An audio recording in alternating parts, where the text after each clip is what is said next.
Hi. How are you? Nice to meet you. You're Colm. Yeah. Kane. Okay. Commissioner, how are you? Lovely to meet you, Martin. Yes. How are very you? nice. You're Mayo? Yes. What part from of Mayo are you Foxford. from? Oh yeah. Yeah, do you know it? Because I know Foxford, but not as well as I would know the western part in Dulloch, Sala, that area where I know a lot of goblins, by the way. Okay. Yeah. So how has it been going? Fantastic. It's been absolutely amazing. Well, in 20 days, we can't even believe it. That we've been through 16 countries. Really? Yeah, well, just going through them. Some days you can't remember where you were the day before. Some days you just sit there remembering everything you've done for the past few days. Yes, of course. It's been spectacular to move through all the cultures and countrysides and everything, just to see the difference, but the fact that it's all in Europe as well. It's just spectacular. And how has it been easy to carry out the tasks, or? It hasn't and hasn't. I mean, there've been some tough tasks. I think the toughest and our favourite one has been our first task, which was travel through 5 countries in 48 hours. Yes. So to actually get to do that in such a short space of time, but see the differences. So which 5 did you travel through? We travelled through Finland, Estonia, Latvia, Germany, Lithuania and Germany. Ah, very good. Yes. So you went across the Baltic Sea? We did, sure. We took a boat across. Great. But it was all about showing, that you don't need your passport to travel between these different countries as well. So everywhere is accessible. Which it did prove that. And what was the greatest challenge or the most difficult? The most difficult one? Well, I suppose I think there was one where we were stuck. We had to find out the opinion of Irish people in three different countries in one day. So we were going through Austria, then through Hungary, and then on to Croatia. So we were travelling through these countries so fast, and we were trying to find people and get their opinion right, which we did in the end, and it was great. And everyone's opinion is always really positive, and they always have a lot to say. There's always some cliche things as well, but it's always been really, really good. Yes.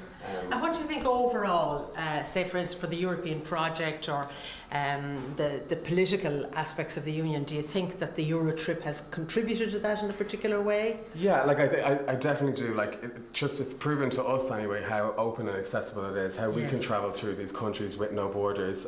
You can work in these countries, you can travel through them just on the train systems, the bus systems are also efficient and everything else. So in that sense, it's shown us that we can do that, and the videos that we've made and put on the website, prove that as well. So if I was to give any advice to anyone back home, it would be to go out there, use the EU to your benefit, and go to these countries, work in them, visit them, do whatever you want, but they're there for you to use as much as they're there for you. And there's such a different world away from home. I mean, that's the difference. This massive culture pot is on your doorstep. And it's about accessing that and knowing you can access it. Exactly. And the Roman aspect of the trip, the Rome aspect of it, was good? Fantastic. We danced the ball the cradle, as it were. We were in trains so often. We were on trains every single day, but to see them varying from place to place and see all the scenery was amazing. But of course, the only hiccup in our whole journey has been this ash cloud that's ascended. To get from Rome to Paris, we had to fly to Lyon instead, get a train, and now to get home we have to reroute instead of flying to Strasbourg, of course. But that's all part of it as well. That's all part. And you're very lucky. I mean, you're not parents who have children at home with babysitters that need to get home, or somebody that needs to get home to a family bereavement or something like that. That it's good that what you're doing is, it doesn't necessitate you being home at a particular time. It's all just part of the adventure. It's great. It's a fantastic opportunity, and as you said, you're going to encourage others to take advantage of the melting pot of culture that's here.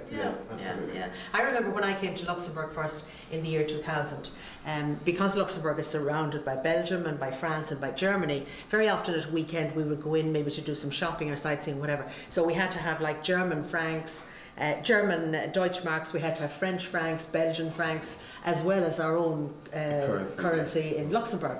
And that was the biggest change when the euro came in, that suddenly you were able to travel, you didn't have to worry about changing currency and all that goes along with that.